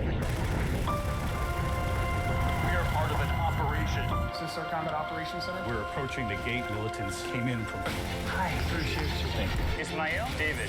ABC's World News Tonight with David Muir is America's most watched newscast. You're watching America's #1 streaming news. Keep streaming with ABC News Live. Live from the National Constitution Center in Philadelphia, Pennsylvania. Here again, David Muir and Lindsay Davis. Welcome back to this historic ABC News presidential debate tonight. We're going to continue here, and I want to turn to the war in Ukraine. We're now 2.5 years into this conflict. Mr. President, it has been the position of the Biden administration that we must defend Ukraine from Russia, from Vladimir Putin, to defend their sovereignty, their democracy, that it's in America's best interest to do so, arguing that if Putin wins, he may be emboldened to move even further into other countries. You have said you would solve this war in 24 hours. You said so just before the break tonight. How exactly would you do that? And I want to ask you a very simple question tonight. Do you want Ukraine to win this war? I want the war to stop. I want to save lives that are being uselessly, people being killed by the millions. It's the millions. It's so much worse than the numbers that you're getting, which are fake numbers. Look, we're in for 250 billion or more, because they don't ask Europe, which is a much bigger beneficiary to getting this thing done than we are. They're in for $150 billion less because Biden and you don't have the courage to ask Europe like I did with NATO. They paid billions and billions, hundreds of billions of dollars when I said, either you pay up or we're not going to protect you anymore. So that's maybe one of the reasons they don't like me as much as they like weak people. But you take a look at what's happening. We're in for 250 to 275 billion.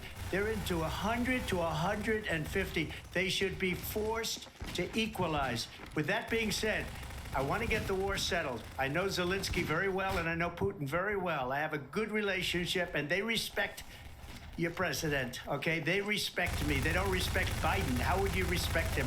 Why? For what reason? He hasn't even made a phone call in 2 years to Putin, hasn't spoken to anybody. They don't even try and get it.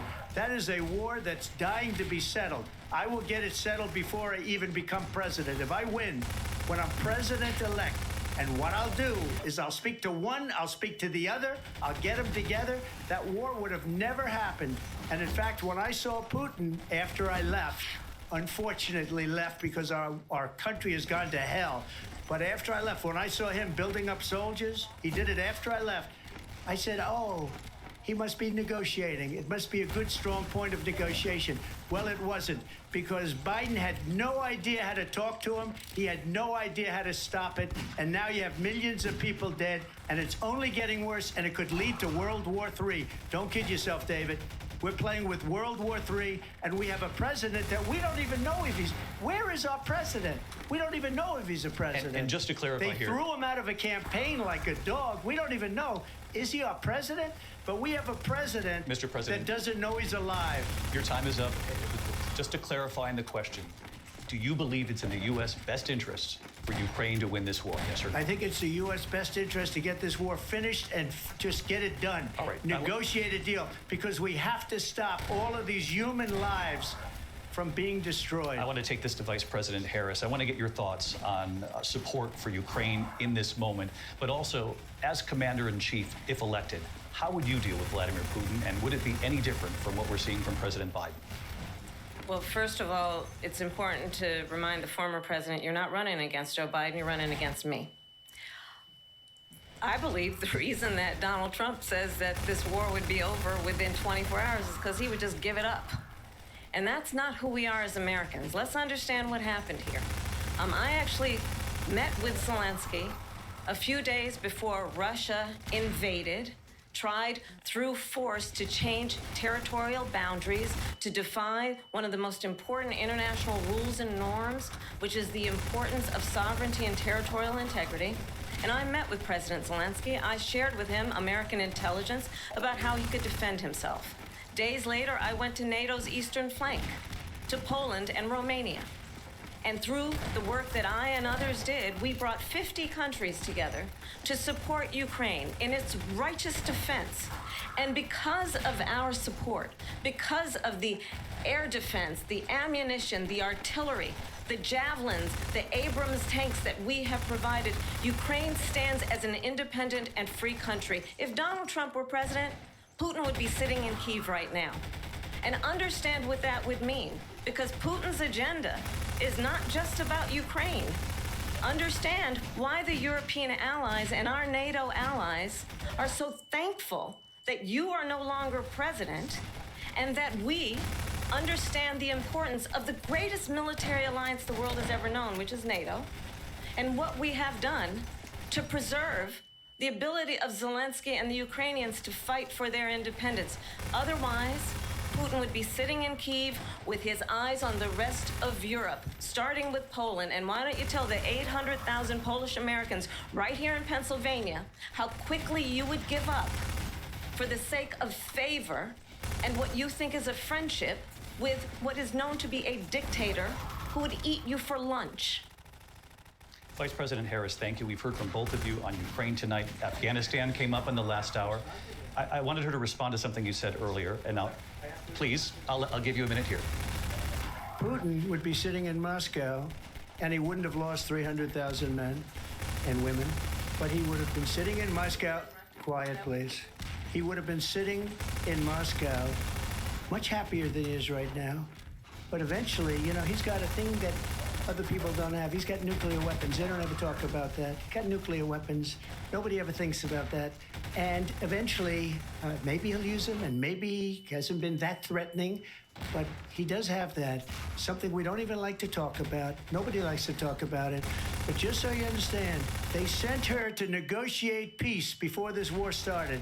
3 days later, he went in and he started the war because everything they said was weak and stupid. They said the wrong things. That war should have never started. She was the emissary.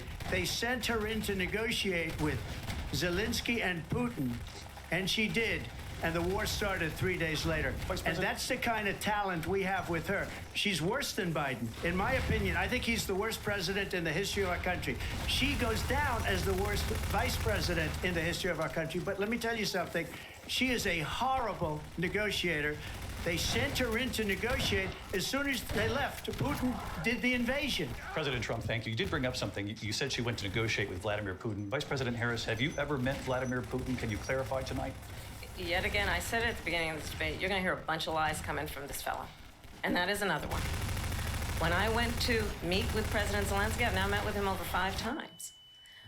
The reality is it has been about standing as America always should, as a leader upholding international rules and norms, as a leader who shows strength, understanding that the alliances we have around the world are dependent on our ability to look out for our friends and not favor our enemies because you adore strongmen instead of caring about democracy. And that is very much what is at stake here. The President of the United States is Commander-in-Chief, and the American people have a right to rely on a president who understands the significance of America's role and responsibility in terms of ensuring that there is stability and ensuring we stand up for our principles and not sell them for the benefit of personal flattery. We've talked about Ukraine and Vladimir Putin. I do want to talk about Afghanistan. It came up in the first hour of this debate. I wanted to move on to Afghanistan. Said Trump did the most amazing thing I've ever seen. He got these countries, the 28 countries at the time, to pay up. He said, I've never seen, he's the head of NATO. He said, I've never seen. For years, we were paying almost all of NATO. We were being ripped off by European nations, both on trade and on NATO. I got them to pay up by saying one of the statements you made before, if you don't pay, we're not going to protect you. President Otherwise, Trump. we would have never gotten it. He said it was one of the most incredible jobs that he's ever seen done. Thank you. I want to turn to Afghanistan. It came up in the first hour of the debate, and we witnessed a poignant moment today on Capitol Hill, honoring the soldiers who died in the chaotic withdrawal from Afghanistan. I do want to ask the Vice President, do you believe you bear any responsibility in the way that withdrawal played out?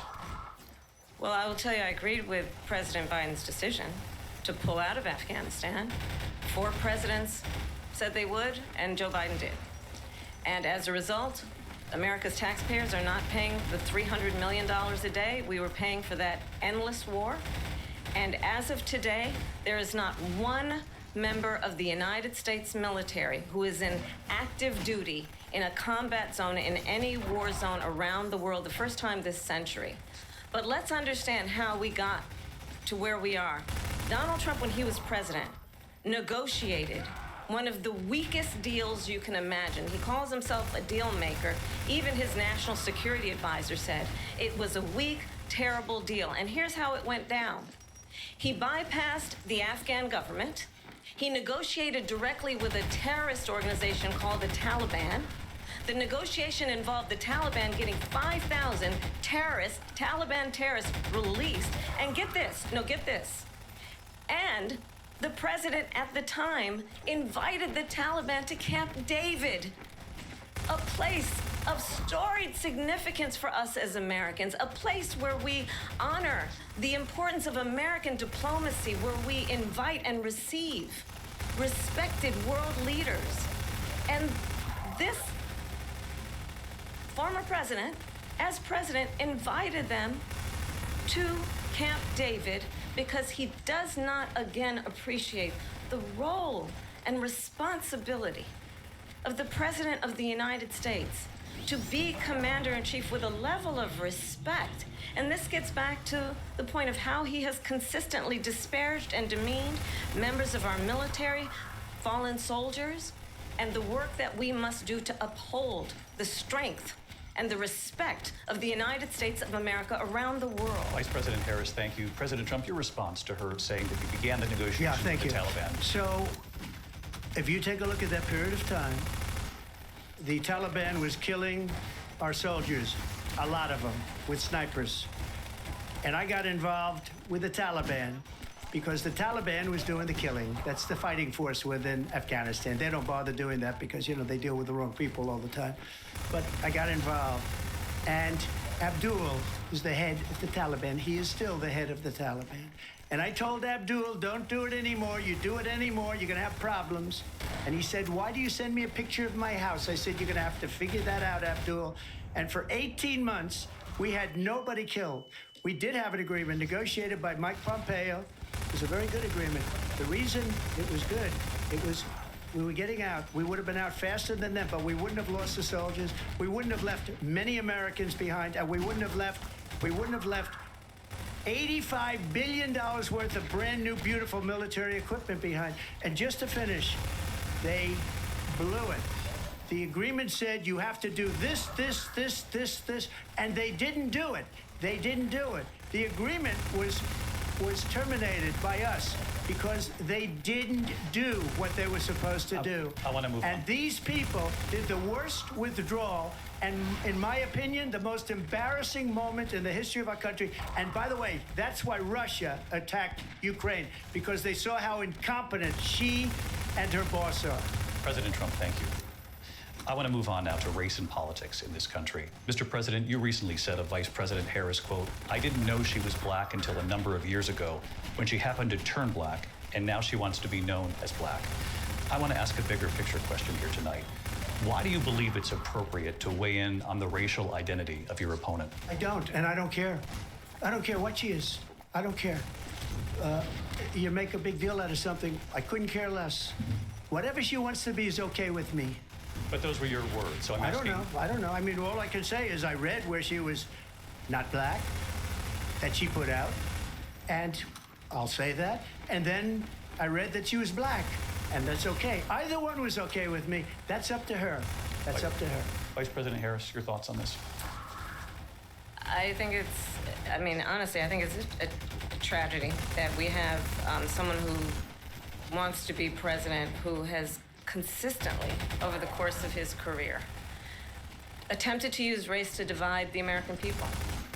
You know, I do believe that the vast majority of us know that we have so much more in common than what separates us, and we don't want this kind of approach that is just constantly trying to divide us, and especially by race. And let's remember how Donald Trump started. He was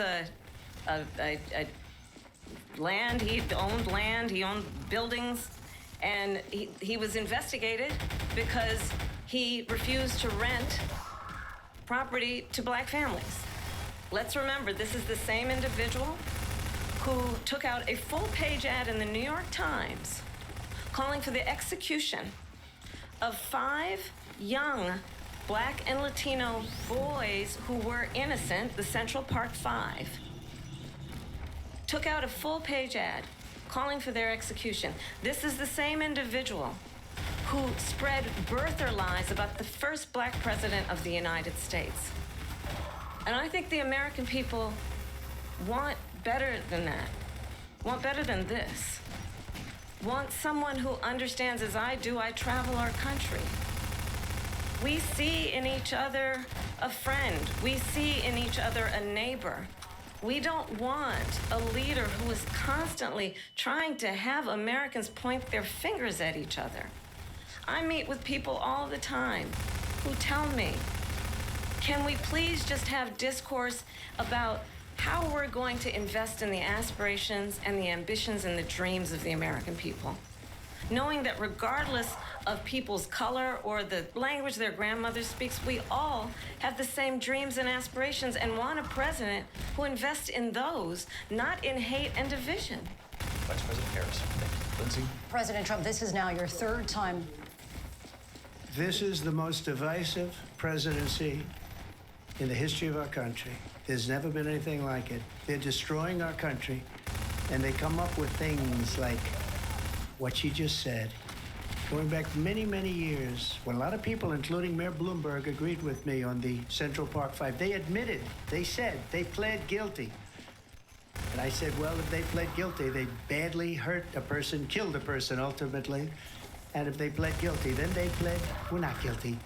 But this is a person that has to stretch back years, 40, 50 years ago, because there's nothing now. I built one of the greatest economies in the history of the world, and I'm going to build it again. It's going to be bigger, better, and stronger.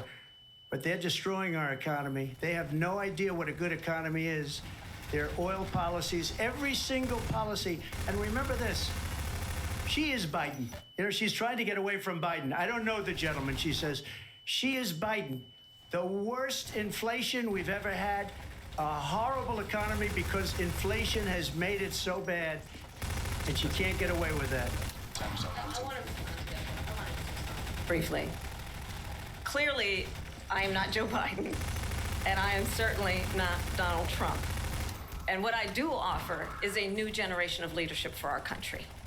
One who believes in what is possible, one who brings a sense of optimism about what we can do instead of always disparaging the American people.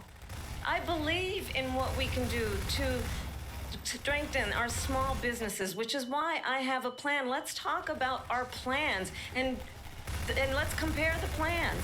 I have a plan to give startup businesses $50,000 tax deduction to pursue their ambitions, their innovation, their ideas, their hard work. I have a plan, $6,000 for young families for the first year of your child's life to help you in that most critical stage of your child's development. I have a plan that is about allowing people to be able to pursue what has been fleeting in terms of the American dream by offering a help with down payment of $25,000 down payment assistance for first-time home buyers. That's the kind of conversation, I believe, David, that people really want tonight, as opposed to a conversation that is constantly about belittling and name-calling.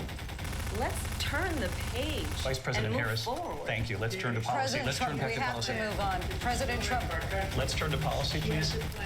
To defund the police. She has a plan to confiscate everybody's gun. President Trump, she we has do a have to plan move on to to not other allow issues. fracking in Pennsylvania or anywhere else. Okay. That's what her plan is until just recently. I just need Lindsay, to go ahead. respond. President Trump, No, the President former Trump. president has said No, I'm something sorry. twice that I need to respond No, to. I'm sorry. We're I just going need to move respond on, Vice one President time Harris. to what he has President said Trump, this is multiple now times. your Yes. third time running for president. You have long vowed to repeal and replace the Affordable Care Act, also known as Obamacare. You have failed to accomplish that. You now say you're going to keep Obamacare, quote, unless we can do something much better.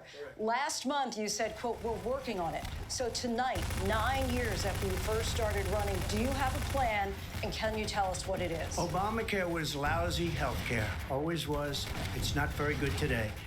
And what I said, that if we come up with something, and we are working on things, we're going to do it, and we're going to replace it. But remember this. I inherited Obamacare because Democrats wouldn't change it. They wouldn't vote for it. They were unanimous. They wouldn't vote to change it. If they would have done that, we would have had a much better plan than Obamacare. But the Democrats came up. They wouldn't vote for it. I had a choice to make when I was president. Do I save it and make it as good as it can be, never going to be great, or do I let it rot? And I felt I had an obligation, even though politically it would have been good to just let it rot and let it go away. I decided, and I told my people, the top people, and they're very good people. I have a lot of good people in that administration. We read about the bad ones. We had some real bad ones, too, and so do they. They have really bad ones. The difference is they don't get rid of them. But let me just explain. I had a choice to make. Do I save it and make it as good as it can be, or do I let it rot? And I saved it. I did the right thing. But it's still never going to be great, and it's too expensive for people. And what we will do is we're looking at different plans. If we can come up with a plan that's going to cost our people, our population, less money and be better health care than Obamacare, then I would absolutely do it. But until then, I'd run it as good as it can be run. So just a yes or no, you still do not have a plan? I have concepts of a plan. I'm not president right now. But if we come up with something, I would only change it if we come up with something that's better and less expensive. And there are concepts and options we have to do that. And you'll be hearing about it in the not too distant future. Vice President Harris, in 2017, you supported Bernie Sanders' proposal to do away with private insurance and create a government-run healthcare system. 2 years later, you proposed a plan that included a private insurance option. What is your plan today? Well, first of all, I absolutely support, and over the last 4 years as vice president, private healthcare options. But what we need to do is maintain and grow the Affordable Care Act. But I'll get to that, Lindsay. I just need to respond to a previous point that the former president has made. I've made very clear my position on fracking. And then this business about taking everyone's guns away. Tim Walz and I are both gun owners. We're not taking anybody's guns away. So stop with the continuous lying about this stuff. As it relates to the Affordable Care Act, understand, just look at the history to know where people stand. When Donald Trump was president, 60 times he tried to get rid of the Affordable Care Act. 60 times. I was a senator at the time when I will never forget the early morning hours when it was up for a vote in the United States Senate. And the late, great John McCain who you have disparaged as being, you don't like him, you said at the time, because he got caught. He was an American hero. The late, great John McCain, I will never forget that night, walked onto the Senate floor and said, no, you don't. No, you don't. No, you don't get rid of the Affordable Care Act. You have no plan. And what the Affordable Care Act has done is eliminate the ability of insurance companies to deny people with pre-existing conditions. I don't have to tell the people watching tonight, you remember what that was like? Remember when an insurance company could deny if a child had asthma, if someone was a breast cancer survivor, if a grandparent had diabetes? And thankfully, as I've been vice president and we over the last 4 years have strengthened the Affordable Care Act, we have allowed for the first time Medicare to negotiate drug prices on behalf of you, the American people. Donald Trump said he was going to allow Medicare to negotiate drug prices. He never did. We did. And now we have capped the cost of insulin at $35 a month. Since I've been vice president, we have capped the cost of prescription medication for seniors at $2,000 a year. And when I am president, we will do that for all people, understanding that the value I bring to this is that access to health care should be a right and not just a privilege of those who can afford it. And the plan has to be to strengthen the Affordable Care Act, not get rid of it, Vice pass as President pro-law Harris, thank in terms you. of where Donald Trump stands on that. I want to move to an issue that's important for a She lot made a of... mistake. Number one, John McCain fought Obamacare for 10 years. But it wasn't only him. It were all of the Democrats that kept it going. And you know what? We can do much better than Obamacare, much less money. But she won't improve private insurance for people, private medical insurance. That's another thing she doesn't want to give. People Trump. are paying privately for insurance that have worked hard and made money, and they want to have private. She wants everybody to be on government insurance where you wait 6 months for an operation that you need immediately. President Trump, thank you. We have another issue that we'd like to get to that's important for a number of Americans, in particular younger voters, and that's climate change. President Trump, with regard to the environment, you say that we have to have clean air and clean water. Vice President Harris, you call climate change an existential threat. The question to you both tonight is, what would you do to fight climate change? And Vice President Harris, we'll start with you. 1 minute for you each. Well, the former president had said that climate change is a hoax. And what we know is that it is very real. You ask anyone who lives in a state who has experienced these extreme weather occurrences, who now is either being denied home insurance or it's being jacked up. You ask anybody who has been the victim of what that means in terms of losing their home, having nowhere to go. We know that we can actually deal with this issue. The young people of America care deeply about this issue. And I am proud that as vice president over the last 4 years, we have invested $1 trillion in a clean energy economy, while we have also increased domestic gas production to historic levels. We have created over 800,000 new manufacturing jobs while I have been vice president. We have invested in clean energy to the point that we are opening up factories around the world. Donald Trump said he was going to create manufacturing jobs. He lost manufacturing jobs. And I'm also proud to have the endorsement of the United Auto Workers and Sean Fain, who also know that part of building a clean energy economy includes investing in American-made products, American automobiles. It includes growing what we can do around American manufacturing and opening up auto plants, not closing them like happened under Donald Trump. Vice President Harris, thank you. That didn't happen under Donald Trump. Let me just tell you, they lost 10,000 manufacturing jobs this last month. It's going, they're all leaving. They're building big auto plants in Mexico, in many cases owned by China. They're building these massive plants, and they think they're going to sell their cars into the United States because of these people. What they have given to China is unbelievable. But we're not going to let that. We'll put tariffs on those cars so they can't come into our country, because they will kill the United Auto Workers and any auto worker, whether it's in Detroit or South Carolina or any other place. What they've done to business and manufacturing in this country is horrible. We have nothing because they refuse. You know, Biden doesn't go after people because supposedly China paid him millions of dollars. He's afraid to do it. Between him and his son, they get all this money from Ukraine. They get all this money from all of these different countries. And then you wonder, why is he so loyal to this one, that one, Ukraine, China? Why is he? Why did he get $3.5 million from the mayor of Moscow's wife? Why did she pay him $3.5 million? This is a crooked administration, and they're selling our country down the tubes. President Trump, thank you. Thank you. We'll be right back with closing statements from both of our candidates. An historic night, this ABC News presidential debate from Philadelphia. Back in a moment.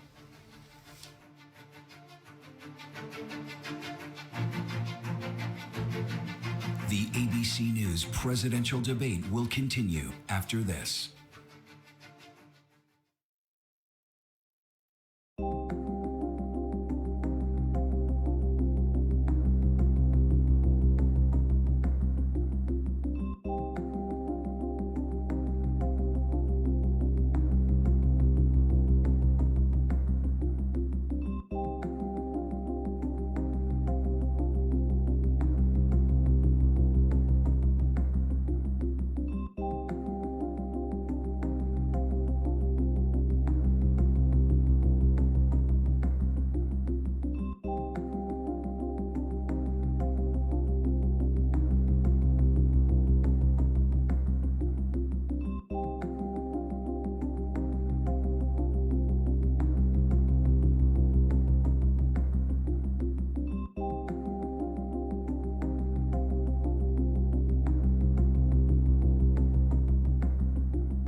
ABC News, honored for excellence with 40 Emmy nominations. Mornings, evenings, late night, weekends, streaming 24/7. 40 Emmy nominations. Thank you for making ABC News America's #1 news. Get ready, America, every Friday. The hottest trends, styles, and must-have. What's the right stuff to buy right now? I really love that. It's time to buy the right stuff. Yes! And save big time, too. The right stuff. Fridays on GMA. You're going to love it.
Live from the National Constitution Center in Philadelphia, Pennsylvania.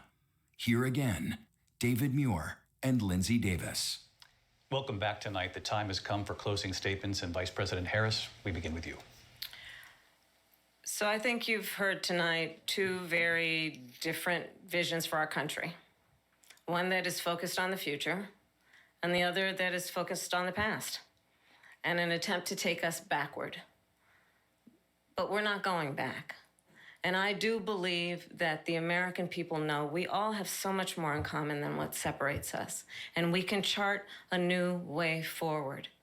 And a vision of that includes having a plan, understanding the aspirations, the dreams, the hopes, the ambition of the American people, which is why I intend to create an opportunity economy, investing in small businesses, in new families, in what we can do around protecting seniors, what we can do that is about giving hardworking folks a break and bringing down the cost of living. I believe in what we can do together that is about sustaining America's standing in the world and ensuring that we have the respect that we so rightly deserve, including respecting our military and ensuring we have the most lethal fighting force in the world. I will be a president that will protect our fundamental rights and freedoms, including the right of a woman to make decisions about her own body and not have her government tell her what to do. I'll tell you, I started my career as a prosecutor. I was a DA, I was an attorney general, a United States senator, and now vice president. I've only had one client, the people. And I'll tell you, as a prosecutor, I never asked a victim or a witness, are you a Republican or a Democrat? The only thing I ever asked them, are you okay? And that's the kind of president we need right now. Someone who cares about you and is not putting themselves first.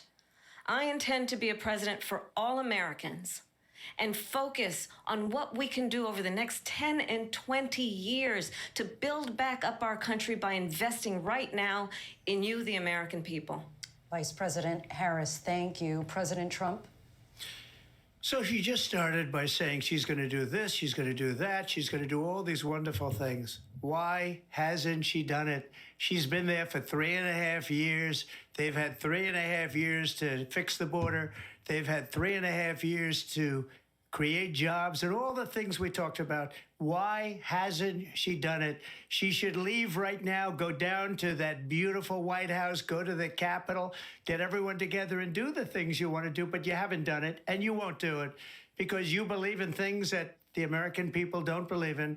You believe in things like we're not going to frack. We're not going to take fossil fuel. We're not going to do things that are going to make this country strong, whether you like it or not. Germany tried that, and within 1 year, they were back to building normal energy plants. We're not ready for it. We can't sacrifice our country for the sake of bad vision. But I just ask one simple question. Why didn't she do it? We're a failing nation. We're a nation that's in serious decline. We're being laughed at all over the world. All over the world, they're laughed. I know the leaders very well. They're coming to see me. They call me. We're laughed at all over the world. They don't understand what happened to us as a nation. We're not a leader. We don't have any idea what's going on. We have wars going on in the Middle East. We have wars going on with Russia and Ukraine. We're going to end up in a third world war, and it'll be a war like no other because of nuclear weapons, the power of weaponry. I rebuilt our entire military. She gave a lot of it away to the Taliban. She gave it to Afghanistan. What these people have done to our country, and maybe toughest of all, is allowing millions of people to come into our country. Many of them are criminals, and they're destroying our country.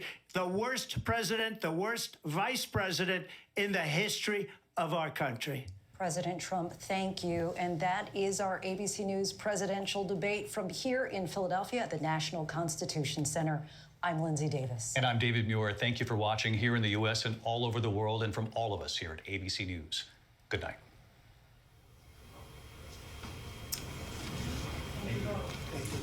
And we are here live on ABC with our post-debate comments. I'm Martha Raddatz. It was a lively debate from the economy to abortion to Afghanistan They had it all, and it was historic.